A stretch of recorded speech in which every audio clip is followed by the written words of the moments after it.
My girlfriend posted, "Know your worth, queens. Don't settle for less," after rejecting my proposal. I liked the post and added, "Kings too." 6 months later, she saw my engagement announcement. Her panicked call that night revealed, I 29 male. Still can't believe I'm writing this, but here we are. Need to get this off my chest because the last 24 hours have been illuminating. So about 7 months ago, I proposed to my girlfriend, Natalie, 28. We'd been together for 4 years, living together for 2. I thought we were solid. We talked about marriage, kids, the whole future package. She seemed excited whenever the topic came up. I planned this whole romantic evening. Nothing crazy expensive. I'm an accountant, not a tech bro, but meaningful. Took her to the botanical gardens where we had our first date, waited until sunset by the fountain, got down on one knee with a ring I'd saved 6 months for. Classic solitaire, exactly what she'd pointed out she loved. She said no. Not "I need time to think" or "let's talk about this." Just no. Said she wasn't ready. Felt like we were moving too fast after 4 years. Needed to find herself and explore what's out there. I'm standing there with a ring like an idiot while families are watching. The drive home was silent. She moved out 3 days later to stay with her friend Melissa. We were done. Just like that. Here's where it gets interesting. That same night, she posts on social media, "Know your worth, queens. Never settle for less than you deserve. Chaff level up, boss babe, know your value." The comments were exactly what you'd expect. Yes, queen. You deserve the world. Never settle. Her friends hyping her up like she just escaped from prison instead of rejecting someone who loved her. I sat there at 2 a.m. scrolling through this. 4 years. I supported her through her career change, helped her pay off her student loans, was there when her dad got sick. But apparently, I was something to settle for. So I liked the post. Then commented, "Kings too." The silence after that was deafening. She deleted my comment within an hour, but not before mutual friends saw it. Whatever. I went into autopilot mode. Work, gym, sleep, repeat. Deleted social media apps from my phone, focused on myself. Started therapy because why not? Best decision ever, BW. Helped me realize I'd been making myself smaller to make her feel bigger. About 2 months later, my coworker Jenna, 26F, asked if I wanted to grab coffee after a brutal audit we'd survived together. Just as friends, she knew about the breakup. We started hanging out. She was different, direct, knew what she wanted, appreciated things I did instead of always wanting more. Coffee turned into dinners. Dinners turned into dating. I kept it quiet because I wasn't trying to rebound, but honestly, it felt like breathing again after holding my breath for years. Fast forward to last week. Jenna and I got engaged. She proposed to me. Actually, said she knew what she wanted and didn't see the point in waiting. I said yes immediately. We posted a simple announcement, just a photo of us hiking with adventure partner for life. Yes. My phone started blowing up with congratulations. Old friends, family, coworkers. It was nice. Then at 11:43 p.m. Natalie called. I almost didn't answer, but curiosity won. "Hello?" Heavy breathing. Then, "Are you serious right now, Natalie? 6 months, Mason? 6 months and you're engaged?" I stayed calm. "Yes, congratulations are usually customary." "To your coworker? The mousy one from accounting?" "Jenna's not mousy, she's just not loud about her wins. Her name is Jenna, we're very happy." "This is insane, we were together for 4 years. How could you just move on? The same way you did when you rejected my proposal and called it settling." Silence. Then she dropped the bomb. "I didn't think you'd actually move on. I thought you'd wait." Wait for what? And this is where she revealed what the last 6 months had really been about. Update 1. Holy hell, the response to my post. Thanks for all the support. Now for the rest of that phone call, because it gets worse. After I asked, "Wait for what?" there was this long pause. Then she started crying. Not sad crying, frustrated crying. I needed to see what else was out there, okay? Melissa kept telling me about all these guys she was meeting, investment bankers, lawyers, entrepreneurs. She said I was too We have 137 mutual friends on there, Natalie. She got defensive then. You don't understand the pressure women face. Melissa showed me all these articles about women who married their first serious boyfriend and always wondered what if. I didn't want to resent you later. So instead, you humiliated me and expected me to wait while you test drove other guys? It wasn't like that. I barely dated anyone.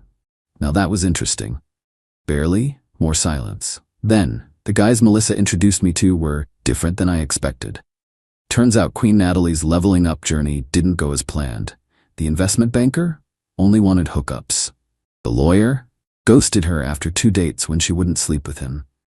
The entrepreneur was actually unemployed and living with his parents, just had a good Instagram game.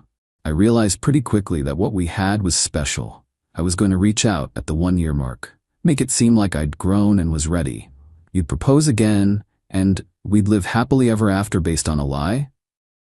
It wasn't a lie. I did grow. I learned what I wanted. Yeah, you learned you wanted your backup plan. Sorry, but this safety net found someone who chose me first. She lost it.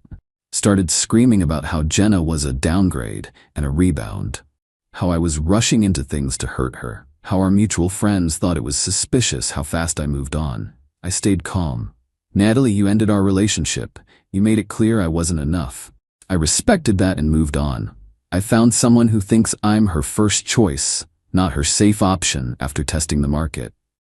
You're making a huge mistake. She doesn't even know you like I do. You're right. She doesn't know the me who dimmed his light to make someone else comfortable. She knows the version who shows up fully. I like him better. Then she hit me with, when you realize what you've lost and come crawling back, I won't be waiting. Good, because I won't be crawling anywhere. Goodbye, Natalie. I hung up. Thought that was the end of it. I was wrong. Update 2. It's been 3 days since the phone call. Buckle up because Natalie and her crew went from 0 to 100 real quick. First, Melissa started. She DM'd Jenna on Instagram before Jenna even knew who she was. The message was a masterpiece of manipulation. Hey girl, just wanted to reach out woman to woman. I'm friends with Mason's ex, and I thought you should know some things about your fiancé. He's clearly using you as a rebound. He was obsessed with Natalie, proposed after hounding her for months. When she said she needed time to think, he basically stalked her social media. Now he's love-bombing you to make her jealous. Don't fall for it. You seem sweet, and you deserve better than being someone's revenge relationship. Jenna showed me immediately. We laughed about it. Then she responded, thanks for the concern, though I'm curious why you're more invested in my relationship than your friend's dating life. How'd those setups work out for her? Melissa blocked her immediately. Meow. But they weren't done. Next came the flying monkeys, mutual friends who suddenly needed to check in on me. Brad, who I hadn't talked to in months. Hey bro, heard about the engagement. Quick turnaround, huh? You sure you're not rushing? My college roommate Derek. Dude, Natalie's really torn up. Maybe you guys should talk? Even my cousin texted. Natalie reached out to me. She's worried about you making impulsive decisions. Maybe slow down? The audacity. I posted one thing on social media. Funny how people who didn't check on you during your healing suddenly care about your happiness. 20 minutes later, Natalie called from a different number. I'd blocked her main one. I answered because I knew this would be good. Mason, we need to talk about this maturely. We really don't. You're clearly hurt and acting out. I get it, but destroying what we had over pride. What we had a relationship where you were apparently shopping for upgrades while keeping me as a backup. We had 4 years where I thought we were building something together while you were waiting for something better. That's destroyed, Natalie. You destroyed it. I made a mistake. People make mistakes. Your mistake was thinking I'd wait around while you figured out if you could do better. My mistake was proposing to someone who was already 1 foot out the door. So you're marrying Jenna out of spite? I'm marrying Jenna because she looked at me and thought, yes, he's the one. No doubts. No, let me see what else is out there. Just yes. She switched tactics. What about everything I helped you through? When you were stressed about your CPA exams? When your mom was sick? I was there. You were. And I was there when your dad had surgery. When you switched careers. When your anxiety was bad.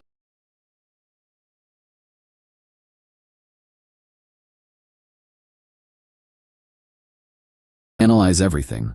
Maybe that's because I spent 4 years analyzing how to make you happy instead of asking if I was happy.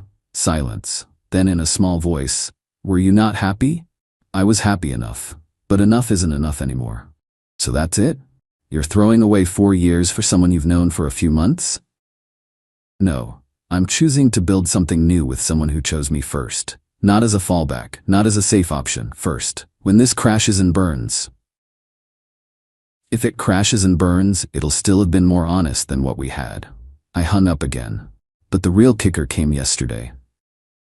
Update 3. So remember how Natalie was painting herself as the heartbroken ex who just made a mistake? Yeah, about that. Jenna and I were having dinner yesterday when her phone buzzed. Her best friend Rachel sent her screenshots from a dating app. Guess who had a profile? Queen Natalie herself. But here's the thing. The profile was created 5 months ago. 2 months before she rejected my proposal. The bio? Entrepreneur mindset. Looking for someone ambitious who can match my energy. No time for mediocrity. There were screenshots of her conversations telling matches she was recently single and ready to level up in all areas of life. I did the math. She was on dating apps while we were ring shopping, while we were planning our future, while I was saving for her dream ring. Jenna asked if I wanted to see them. I said yes, I needed to. The messages were enlightening. Her talking about how her ex was sweet but lacked ambition, how she needed a man who could provide the lifestyle I deserve, how she was too young to settle for comfortable. One guy asked what ended her last relationship. Her response? I outgrew him. He was content with mediocrity. I need excellence. Mediocrity. 4 years, helping each other through life, building something together. Mediocrity. But the best part? The last activity on the profile was from 3 days ago. After our phone call, after her tears about making a mistake, she updated her photos and bio. Phoenix rising from the ashes, know your worth, and add tax. I sat there staring at these screenshots and just laughed. Not bitter laughter, relief, because I finally saw it clearly. Then, as if the universe wanted to drive the point home, Natalie texted from another new number. Mason, I've been doing a lot of thinking. I'm willing to forgive you for moving on so quickly if we can start fresh. I see now that you needed to feel wanted. And I accept my part in that. We can work through this. She's willing to forgive me? I screenshot that text and finally posted on social media for the first time in months. When someone shows you who they are, believe them. Grateful for the lessons and even more grateful for the future. Also, pro tip, if you're gonna play games, make sure you're not leaving receipts on dating apps. Tag Jenna with, thanks for choosing me first, always. My phone exploded. Our mutual friends who'd been getting Natalie's version finally saw the truth. The messages started rolling in. Dude, I had no idea. She told us you ghosted her after the proposal. Wait, she was on dating apps while you were together? Derek called. Bro, I'm sorry. She made it sound like you went crazy after the rejection. I should have known better. Even my cousin texted. Well, this is awkward. She definitely left out some details. My bad. But Natalie's response? This is where she really showed her true colors. Final update. It's been a week since everything exploded. Time for the final update because I'm done giving this energy. After my post, Natalie went nuclear. Created a whole Instagram story series about manipulation and gaslighting, how I was weaponizing vulnerability and turning people against her. The woman who was secretly on dating apps while we were together was calling me manipulative. The jokes write themselves. But here's where she messed up. She forgot that Melissa had access to her dating profiles to help optimize them.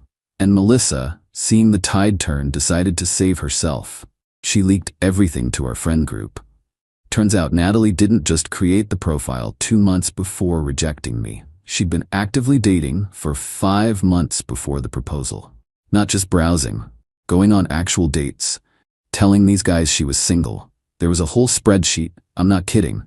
She and Melissa had a spreadsheet ranking guys by income, job, looks, and husband potential. I was on there too. Ranked 4 in stability, but 11 in lifestyle potential. Number 11. Out of 15, the guy ranked 1? A venture capitalist, who turned out to be a crypto bro who lost everything in some meme coin crash. She'd been talking to him for months, planning to monkey branch to him. But when his empire collapsed 2 weeks before I proposed, suddenly I looked better. She rejected my proposal not to find herself, but because she thought she could do better than number 11. When the dating apps didn't deliver the upgrade she wanted, She planned to come back to Reliable 11. Melissa sent all of this to our group chat with, "I can't keep lying for her. She used me too." The group chat went silent, then exploded. People were mad, not just at the cheating, but at the manipulation. How she'd made everyone pick sides based on lies. How she'd painted me as the bad guy rushing into a rebound. Natalie tried damage control. Posted about fake friends and betrayal. How everyone was misunderstanding the situation. Then the ultimate victim card. As a woman, I'm not allowed to have standards without being crucified. Standards. That's what she called it. She started losing followers by the hour. The guys she'd been talking to while we were together started sharing their own screenshots. One included her saying she was waiting for her boyfriend to propose so she could see the ring before deciding. She was going to judge whether to say yes based on the ring. Not our relationship, the ring. Then came the final attempt. She showed up at my apartment building. Thankfully, I'd already given security her photo, always thinking ahead now. They called me.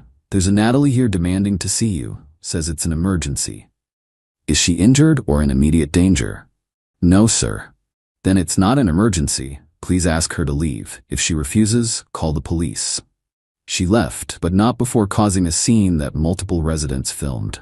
One video made it to TikTok, entitled "X Causes Scene at Apartment Building Because Her Backup Plan Got Engaged." It went mini viral. 800K views last I checked. Yesterday, I got a final text from yet another number. "Congrats, Mason. You won. You destroyed my reputation and turned everyone against me. Hope you're happy with your downgrade. When she cheats on you, and she will, remember that you had someone who loved you enough to want to be sure. But you couldn't wait. Your ego couldn't handle it. Enjoy your mediocre life with your mediocre wife. You two deserve each other." I didn't respond. Just forwarded it to my lawyer friend who's been documenting everything in case I need a restraining order. But here's the thing. I am happy.